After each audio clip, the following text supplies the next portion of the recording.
Hello there, I'm Michael Bott. And I'm Rupert Soskin. Collectively known as the Prehistory Guys. Now, for many people familiar with the Callanish Standing Stones, our guest will need no introduction. His research on Callanish, undertaken together with his no less well-known late wife, Margaret Curtis, earned them the British Archaeological Award in 1978.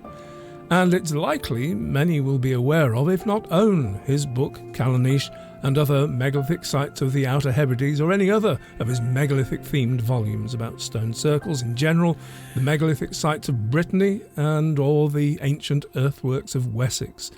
However, his interests extend far beyond stones and henges. So very true, Michael. Yes, many moons ago, Gerald gained his degree in zoology and went on to teach biology and general science. Gerald was even active in nature conservation before moving to the Isle of Lewis, where he became increasingly involved in archaeology. Now, I could say that the rest is history, but it has to be mentioned that Gerald's interests extend into photography, botany, travel, gardening. The list goes on, making us even more grateful that he's found the time to come and talk with us today. Gerald, welcome. It is really so good to have you join us. I'm not going to dither about. I think for a lot of people who don't know you, just tell us who you are and what your connection with Callanish is. Right, good morning everybody, or good day. Right, I was brought up in Hampshire. I did my first teaching in Suffolk, and in 1970 we went on holiday to the Hebrides and I first visited Callanish as an ordinary tourist. We holidayed in the Hebrides for the following 5 years, in fact, and then a job came up in Stornoway and I got a teaching job in Stornoway, and we moved to the Isle of Lewis. By pure chance, the house which we chose to buy was not much more than a mile from the Calanais Stones. And being the sort of people that sort of interested in their surroundings, Margaret and I, better known since as Margaret Curtis, started investigating, trying to find out what was available. And there was very little. There was no guidebook in the shops. There were bits in the odd tourist guidebook, we got books from the library. We found references. Now, in the long pre-internet days, this research was mainly done by getting photocopies sent from libraries and archives in Edinburgh. And we soon discovered, in less than 2 years, we found, oh, well, there's enough here to make a guidebook. Nobody else has done one. So we wrote the Standing Stones of Callanish, great help from the local printers, self-published book, 13,000 copies in 7 years, and that really financed the rest of our research. Okay. One of the most interesting plans of the site was done by John McCulloch in 1819, and he showed several of the stones as fallen.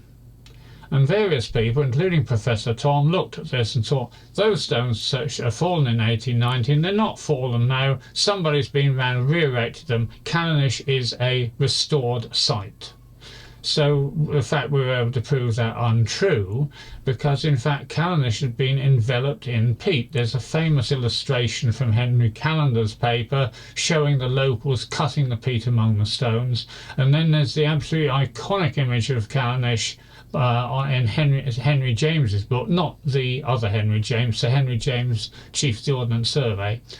His book has this wonderful illustration of Callanish with a tide mark on it. All the stones are, as it were, two-tone, with the lower section, the lower 5 feet, a lighter colour, because that is where the peat had bleached the stones. So absolutely proven, all the stones were standing up, protected for centuries, millennia, by the developing peat around the stones. So that was really the first thing. That was included. Our only real interest in archaeology before was watching Callanish with Magnus Magnusson on BBC. Little did we know that we would actually get our own spot on Callanish in 78, because we entered the competition for amateur archaeologists. We didn't win one of the top prizes, but we were finalists. We met the Prince of Wales in London, etc., and we had our own a 6-minute spot on the Chronicle. Mm-hmm.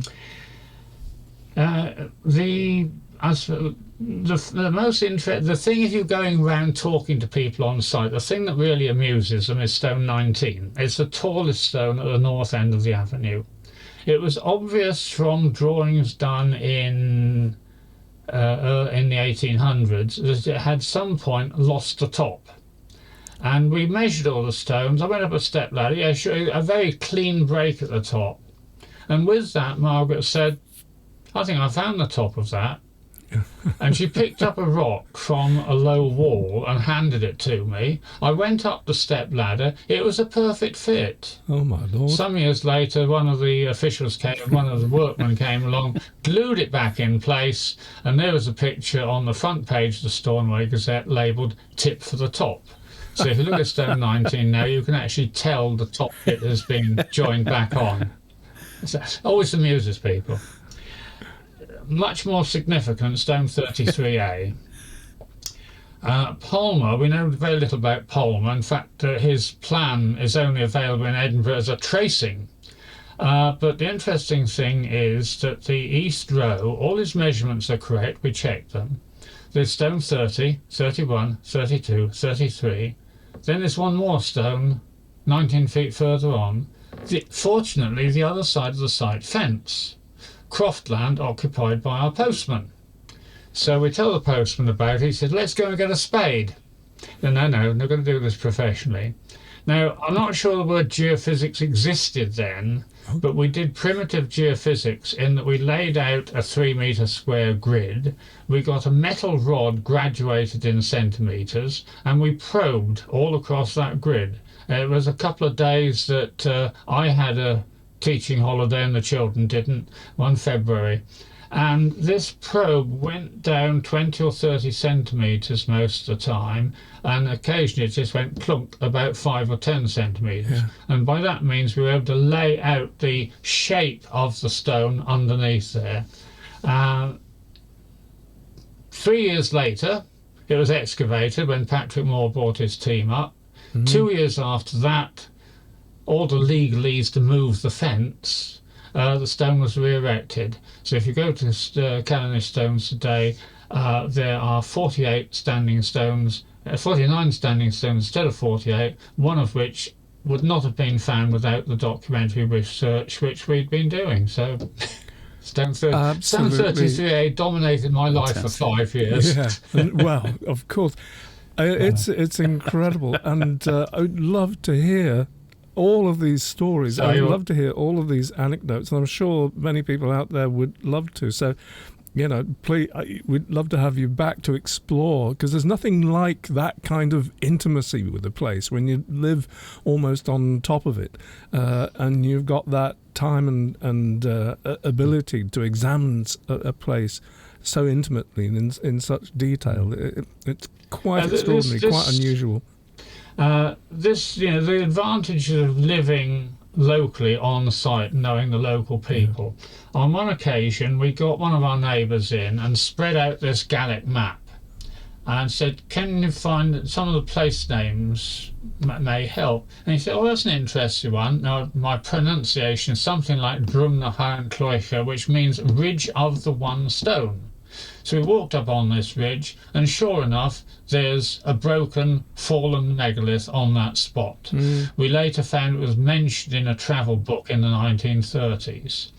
Now, this is probably the best example I can give you. One of the things I think you're interested in is about alignments and indications between the different sites. We called that stone, we decided to call it Stone 17, Callanish 17.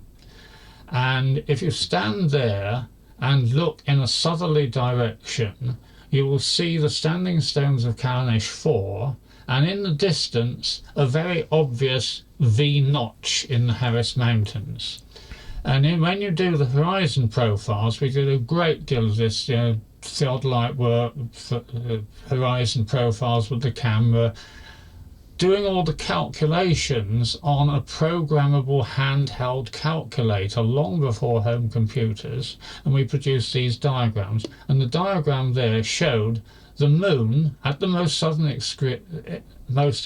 extreme skimming across the horizon, setting into the Harris Hills, and reappearing framed in this V-notch. I've not seen it. Margaret and Ron Curtis photographed it in 1987, I believe. So that's one clear indication where a line between two sites and the hilltop really does show this up. Well, I'm glad you introduced the topic of the moon, because of course I think so many people associate Callanish with the moon, and of course we believe that the last time that the moon at the standstill did its thing at Callanish was in 2006. Can you say a few words about being there at that time and that experience, Gerald? Yes, I mean, I left Callanish in '84, went back for a holiday some years later, the only time Liz has been up there. And I decided to go back for '06. And obviously we picked a June full moon, hoping to see the moon skimming across the hills, rising out of the body of the Sleeping Beauty, that iconic range of hills that so much looks like a prone woman. And skimming across the horizon, and then watching this moon reappear among the stones of the circle, we hoped. Well, I got some lovely shots of the moon arising out of the Sleeping Beauty about 10 past midnight. Not in exactly the same position as it would have been in prehistoric times because of the changes astronomically.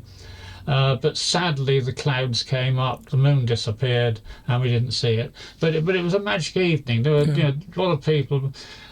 The amazing thing is that this idea of the southern moon, Tom had an idea about it. Professor Tom had an idea about it, but he got it wrong because he didn't realise about the rocks to the south of the site. But the diagram that we produced at a scientific conference back in '81. It's been reproduced in so many places, this diagram of the moon skimming across the south. And 1985, hope happening again next year, so hopefully I'll be able to go up there and see it again. Remains to be seen. Can I also say something about... fingers crossed. Yes, we might indeed. Might meet there indeed. It'd be great. Professor Tom gave the other sites around here, the other stone circles, other single stones, he gave them numbers, Callanish 2, 3, 4, and so on. A group of University of Glasgow geographers, University of Glasgow geographers, did a survey, and they found various other sites, and they found a stone up on the hill just above Bracelet, obviously well known to the locals, and named it Callanish 11. But that was not published archaeologically until we put it in Discovery and Excavation in Scotland, saying that we thought it might be the remaining stone of a stone circle. Well, I forget which university team was up there 2 or 3 years back, but they surveyed it, reckoned it was a circle, and there's this very newsworthy item about a massive lightning strike, which so often in the popular press seemed to suggest it was at the main site. But Callanish 11, I won't try and pronounce the Gaelic. It basically means shieling of the large hill. Yeah. That particular site is quite. You stand there and you've got a really good view across the whole of the Callanish area. You can see the stones from there. You can pick out the house where I used to live from there. Yes. Well, so you've mentioned some of the surrounding sites because there's a number of other standing stones and circles in the area. Do you think that those are also orientated on the moon and other celestial events, or do you think they're quite separate? I think. Well, there's all sorts of differences. We don't even know, of course, if they're of the same date. We don't know if they were different communities. So, we worked on the assumption that they would have in some way worked together. The fact that they all have this relationship with the Sleeping Beauty and the Harris Hills. can't. I mean, I did all of this back in 1974, 1984. So delving into my memories. You'd really need to go back to some of our publications at the time, or indeed some of the things that Margaret and Ron did long after I'd left the island. But yes, I think there are indications to be seen there. I think the Callanish 17 to Callanish 4 is the most obvious one, really. I think that there is so much we could talk about. There is so much depth to this. There's so much complication about the Callanish site. And I think, generally speaking, it probably deserves to be a lot more known. It deserves to be a UNESCO World Heritage Site. Yes, very good point. It's very true. There's also a big There's also a big controversy. There's a big controversy going on right now in May 2024 about whether they should charge to admit. At the moment at Callanish, you only pay to go in the exhibition. You can wander into the site any time of the day or night, which was great. Some of the photographs that I took at the time were dependent on being able to just wander in at any moment. I can understand that with all the cruise ships coming in, now Stornoway's got a deep water port, large numbers of people going, they've got to do something. But the locals are having meetings more or less as we speak, I think, to put their opinion on it. But it'd be interesting also to see the apparently wonderful extensions of the visitor centre they're doing next year as well. So lots of things happening. Yes. Yeah. As I say, it's one of the great controversies, really, isn't it, in archaeology, that generally speaking we want people to be more aware of things, but there is the inevitable downside of that you increase footfall to any of the sites, and you can't really have one without the other. Anyway, over tourism is news worldwide, isn't it? For sure, yeah. Hopefully, despite all that, I hope that we, Rupert and I, do manage to get up to Callanish next year, do a bit of a road trip, and hopefully it'll be an absolute delight if you will be there at the same time, because there'll be lots of interest and lots to talk about. It'll be very interesting to see how much, if at all, the site has changed since in the several years since we were up there, Rupert, don't you think? Yeah. I do. Yes. It's fingers crossed for the weather when it happens. I was losing quite a bit of that. That's the big thing, isn't it? At least now you can get fairly reliable weather forecasts. True, yeah. Yes. Oh, well. Yes, that's true. We'll have to keep our fingers crossed. Gerald, thank you so much for your time. It's been an absolute delight talking to you, and we could probably talk for hours, and maybe we can arrange a moment when we can, a time when we can do that. But for the moment, I think for the purposes of Calanais Conversations, our work here is done. So just to say thank you once again. Please. Could I just put in a plug that I do talks on Callanish and on life in the Hebrides generally, which are available on Zoom. So anyone that wants to get in touch with me. Absolutely, yeah. Do that thing. So anyway, that's all. Thank you both very much. It's been great talking to you, and hope to talk to you another time. Thank you very much. Thank you. Thanks so much, Gerald. Thank you. Bye-bye now.